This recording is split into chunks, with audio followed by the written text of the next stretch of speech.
Dans cette vidéo, nous allons vous présenter la méthodologie, les différentes pièces que vous allez trouver à l'arrivée de votre modèle HPS, qui est un combiné poinçonneuse, cisaille, encocheuse.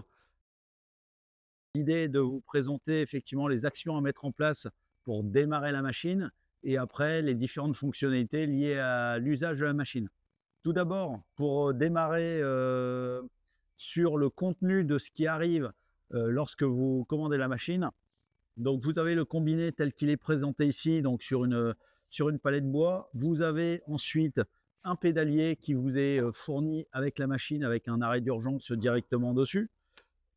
Ensuite, vous avez des clés à ergot pour venir sur la partie poinçonnage, pour venir enlever la couronne.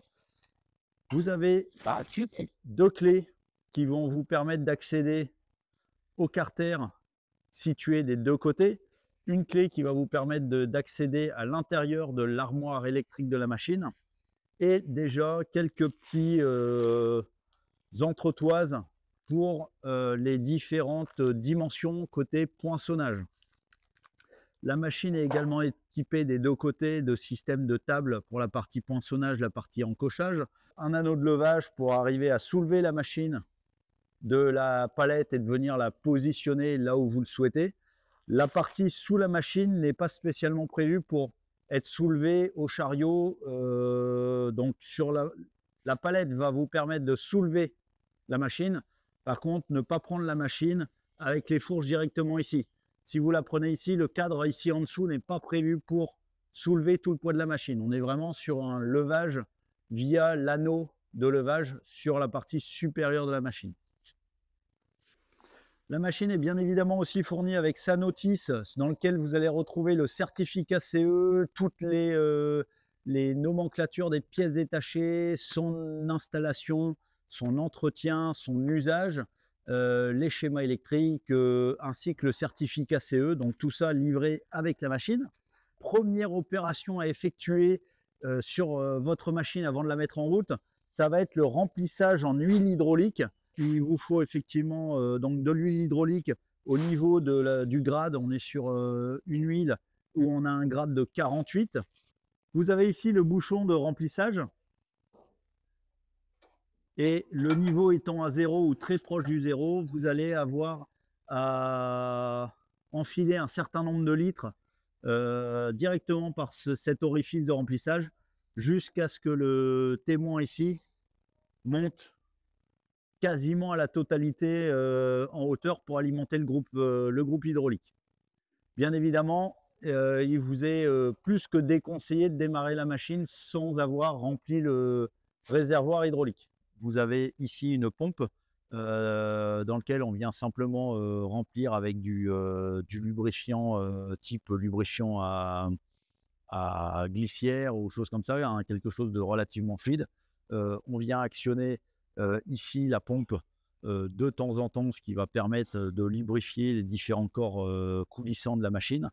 Vous avez aussi la possibilité de venir régler vous-même la course des mouvements.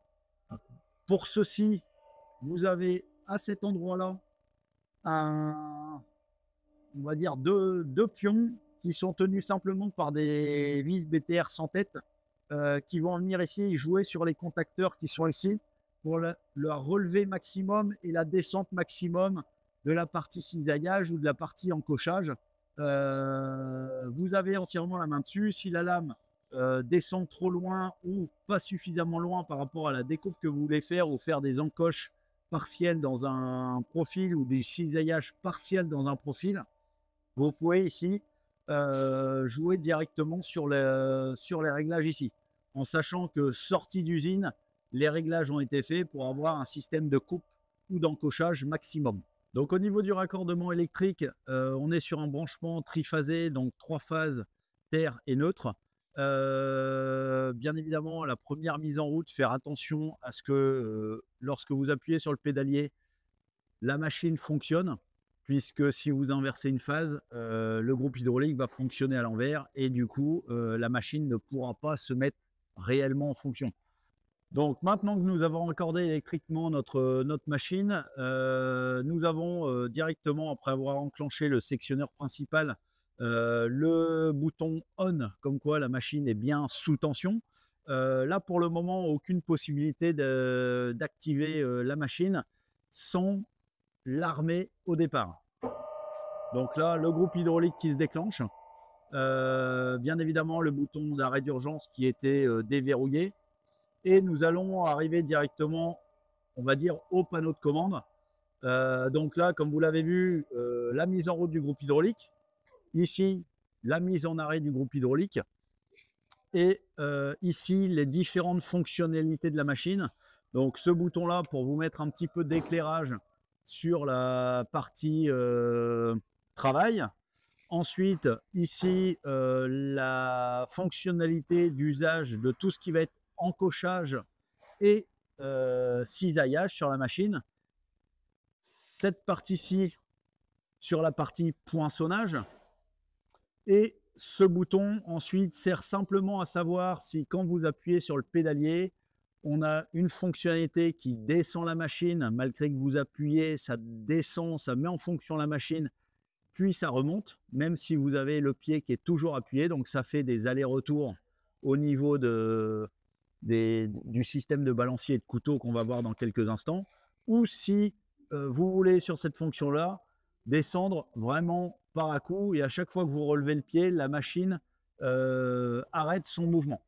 Donc là, sur la partie station de poinçonnage, la fonctionnalité a été mise directement sur le panneau de commande qu'on a vu il y a un instant. Vous avez ici un carter sur lequel on vient simplement dévisser la sécurité qui va nous permettre d'avoir accès à l'unité de poinçonnage. Donc on retrouve ici la partie où on va venir insérer les poinçons, sur lequel, donc on l'a vu, c'est fourni dans le pack. Vous avez la clé ergo qui va vous permettre de venir dévisser ici la collerette pour insérer vos poinçons. Si vous êtes sur des petits diamètres et fourni avec la machine les entretoises pour pouvoir venir mettre les petits diamètres, ça c'est fourni dans le kit de départ. Et idem sur la partie de la table, vous avez ici l'empreinte pour venir mettre votre matrice avec différents diamètres de toise en fonction des diamètres que vous allez mettre. Pour les petits modèles, on fait un empilement d'entretoises. On a ici cette partie-là qui vient se régler et qui va vous permettre de venir soulever le carter, ce qui va vous permettre de maintenir au plus près et de façon très plaquée votre pièce pour arriver à caler correctement votre poinçon avec la matrice qui est là pour centrer tout l'ensemble. Il va être nécessaire de venir ici jouer sur les différentes vis. Vous en avez 4, 2 de chaque côté. Ces vis-là vont rendre la table complètement libre et vous allez devoir du coup travailler par approche, ce qui fait que votre poinçon va venir au plus près petit à petit dans la matrice et va vous permettre de venir rendre mobile votre table et du coup de la bouger pour l'aligner au mieux avec le poinçon qui va descendre dans la matrice. Si vous n'effectuez pas cette opération, vous avez de gros risques d'endommager le poinçon puisqu'il ne sera pas forcément centré avec le trou d'axe de la matrice. Je vous conseille vivement de venir simplement faire un calage avec un papier ou un bout de carton lié au diamètre de votre poinçon et au diamètre par rapport à l'épaisseur de votre matrice. Ensuite, vous allez trouver sur la table des systèmes de règles graduées qui vont vous permettre éventuellement de venir jouer avec les toises de calage. Pour la partie cisaillage, on vient simplement se positionner ici, non plus en poinçonnage, mais sur toute la partie cisaille et encoche. Le mode de fonctionnement de la machine en fait est relativement simple, c'est que on a une pièce ici mobile qui sert de couteau et d'enclume de poinçonnage qui a un mouvement oscillatoire comme ça. Enclume et couteau fait la manœuvre sur toute la machine. Sur des modèles plus élevés que ce modèle-là, on a une unité de poinçonnage qui est indépendante de toute la partie cisaille et encoche. Ce qui fait qu'on a un double pédalier, on a la possibilité d'avoir 2 opérateurs qui travaillent en même temps sur la même machine.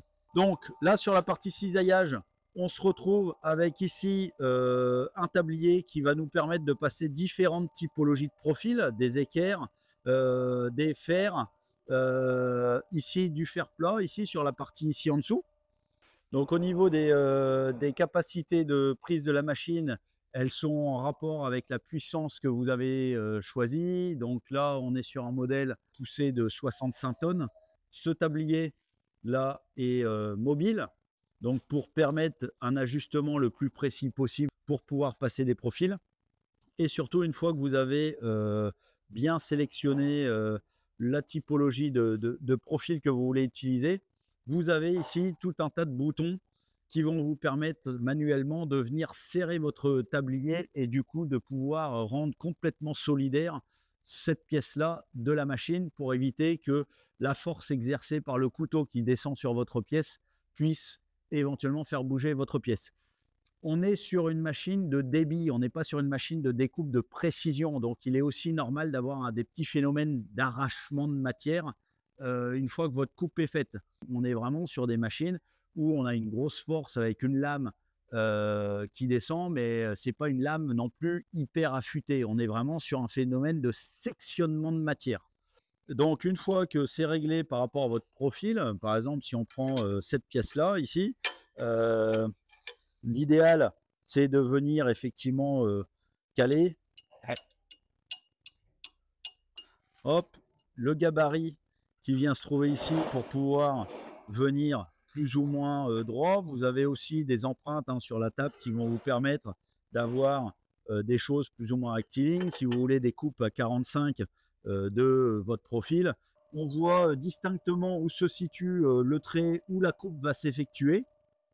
Et après, il va simplement suffire de venir passer, de tenir, là en l'occurrence, la pièce assez fermement, d'appuyer et la lame va venir effectuer ici son travail. Coupe qui est relativement nette, mais on n'est pas aussi précis et surtout aussi net en termes de coupe qu'avec une scie à ruban. Si on fait le même cas de figure, par exemple, avec un profil ici en haut, hop, on va prendre un rond plein. Donc, je viens ici le passer dans cet orifice-là. L'idée est de le caler convenablement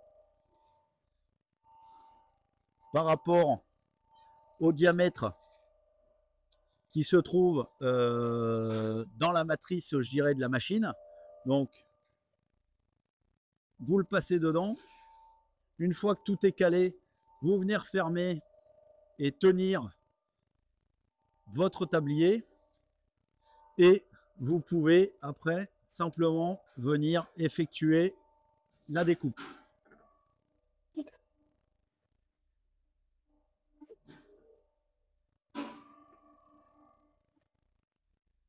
Vous le passez. Donc vous avez une découpe ici qui s'est effectuée et vous allez de l'autre côté récupérer votre pièce. Donc vous avez ici les petits volets. Donc vous récupérez vos pièces ici en fonction de la longueur. Donc on vient retrouver ici les différents volets en fonction des pièces que l'on a coupées. On retrouve ici le petit bout de fer plat qu'on a coupé ici. Une pièce qu'on n'a pas encore montée d'ailleurs sur la vidéo, c'est ce système de petit toboggan qui vient ici. Si vous vouliez vous y mettre en dessous ensuite un casier, vous avez ici un petit toboggan à pièces tenu par deux systèmes de vis et qui vont vous permettre de venir faire glisser vos pièces éventuellement dans un casier ici en bas. Donc maintenant qu'on a vu la partie cisaillage, la dernière station sur cette machine, c'est la partie encochage qui fonctionne donc sur le même réglage que la partie cisaillage au niveau du panneau de commande. Donc je n'ai rien touché par rapport à ce qu'on vient de voir sur la partie cisaille. Donc la partie encochage est quelque chose de relativement simple. Il va nous permettre éventuellement de faire des découpes sur la pièce. Par exemple, si je veux une ouverture en carré, si je veux simplement rogner un coin de la pièce. Donc pour ça, je viens enfiler ma pièce. J'appuie à nouveau, comme tout à l'heure, sur la pédale.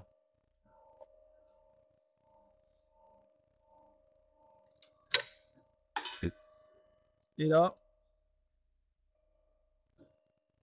voilà, donc si je veux faire la même chose de l'autre côté, par exemple, là, on est beaucoup plus sur les nécessités de ce dont vous avez besoin et on vient simplement enlever sa matière.